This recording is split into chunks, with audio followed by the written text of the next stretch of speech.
सजन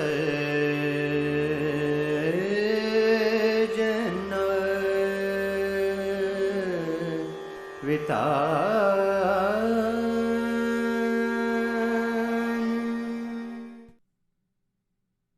नमस्कार। आज मैं आप सबके समक्ष कवि श्री दीपक कुमार जी की कविताएं प्रस्तुत कर रहा हूं। ये कविताएं बेहद सीधी और सच्ची भाषा में हमारे दैनंदिन के अनुभवों में बसे टकराहटों अंतर्ध्वनियों को एक खुली किताब सा हमारे समक्ष खोल देती हैं। तो प्रस्तुत है कविताएं श्री दीपक कुमार जी की। पहली कविता है मृत देवता। स्मृति उन दिनों की जिनमें बसी है गंध तुम्हारी, बार बार मेरी सांसों में महक जाती है।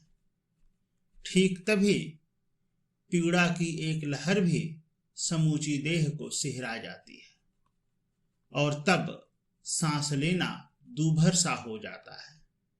क्षण भर को तुम्हारा अस्तित्व मुझ पर छा जाता है।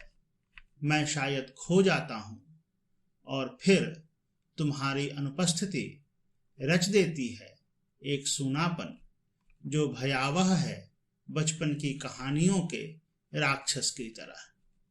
और आज कोई देवता नहीं जो मार सके इस भयानक राक्षस को।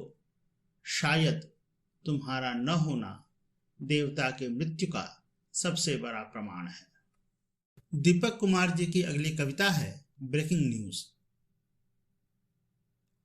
आदमी जब से होने लगे हैं गायब, हर जगह से कुछ बेवजह का शोर सुनाई देता है। चारों तरफ भूतों ने जमा ली हैं अपनी जड़ें, आदमी होने को निगल लिया है। सब तरफ भरे होने का ढोल बजाया जा रहा है, पर भीतर का खालीपन उतना ही बढ़ता जा रहा है। इस अजूबे और अबूझे समय में आदमी को ढूंढ रहे हैं देवता, आकाश, धरती और नन्ही सी चिड़िया।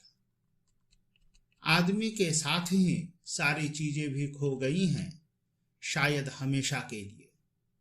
उन चीजों की याद कौंधती है अक्सर जब भी कोई बच्चा तुतलाकर कुछ कहता है, जब कोई नौजवान गिरे हुए बुजुर्ग को सहारा देता है। मगर ऐसा समय बहुत देर बाद क्षण भर के लिए आता है, खोए हुए आदमी की तरह। सबसे हैरत की बात यह है कि इस घटना को कभी ब्रेकिंग न्यूज नहीं बताया जाता। अगली कविता है आदिवासी। यह कविता 3 कविता खंडों में विभक्त है। पहला कविता खंड है कर्म उत्सव। कर्मा नृत्य उत्सव, प्रकृति पर्व का बेजोड़ उल्लास। नगाड़ों की गूंज और मादर की थाप के साथ लयबद्ध संतुलित गति में डोलते युवा। पारंपरिक वेशभूषा, निश्चल हंसी और कर्म गीत। मानो बांधी हो पायल सांझ ने भी अपने पैरों में। झूमता समूह अपनों के हाथ थामे, आगे और पीछे, दाएं और बाएं, आने जाने का इतना सुंदर समायोजन। मानो थिरकन ही रहे हो जीवन का स्पंदन। सदियों से कर्म गीत के बोलों से सुगंधित वातावरण कहता है, प्रकृति से एकाकार होना हमारा कर्तव्य है। आदिवासी होने का कोई विद्रूप प्रदर्शन नहीं है। आदिवासी कविता का ही दूसरा कविता खंड है संघर्ष उत्सव। मादर के संग कर्मा पर्व में अपने साथियों के साथ नाचता है सिलगू मुंडा। अभी अभी पिए हुए हड़िया का नशा गति देता है उसके पैरों को।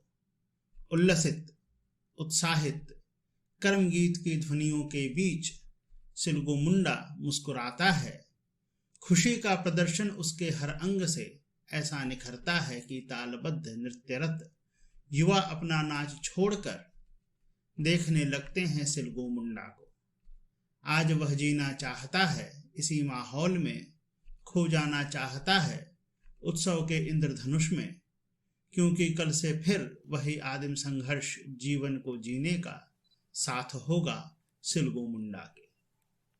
आदिवासी कविता का तीसरा और अंतिम कविता खंड है दंश उत्सव। संगीत जीवन का बजता है चारों ओर, जीने का उल्लास बिखेरती है मादर की थाप। आदिम संस्कृति का यह उद्घोष सघन रूप में पहचान है आदिवासी मानुष की।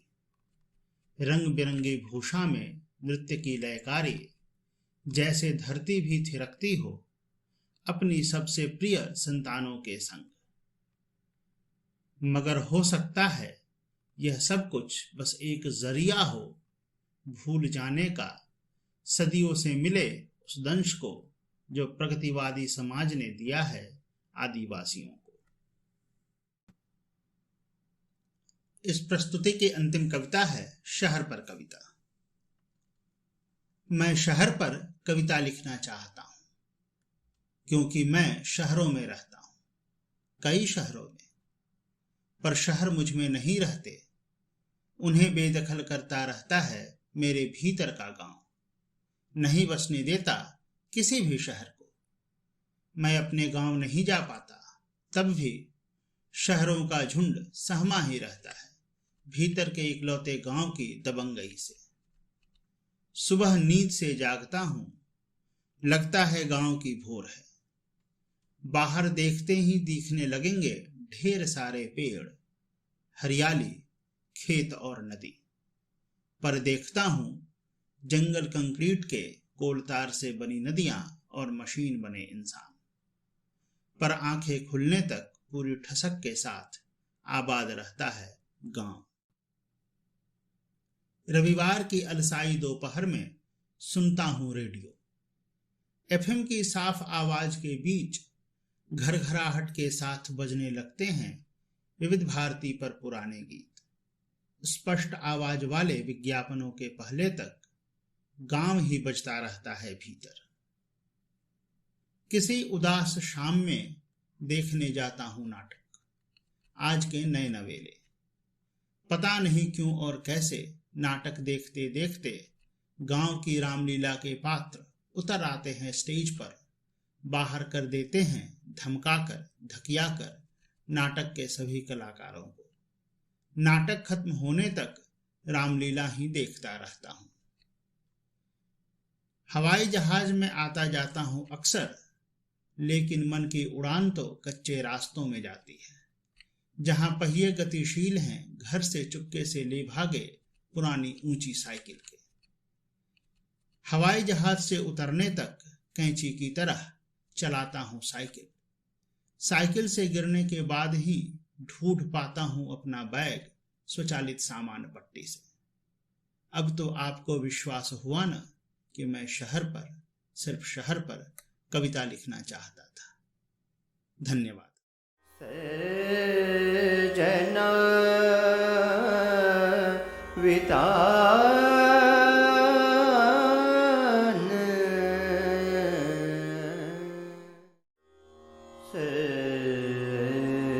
जना वितान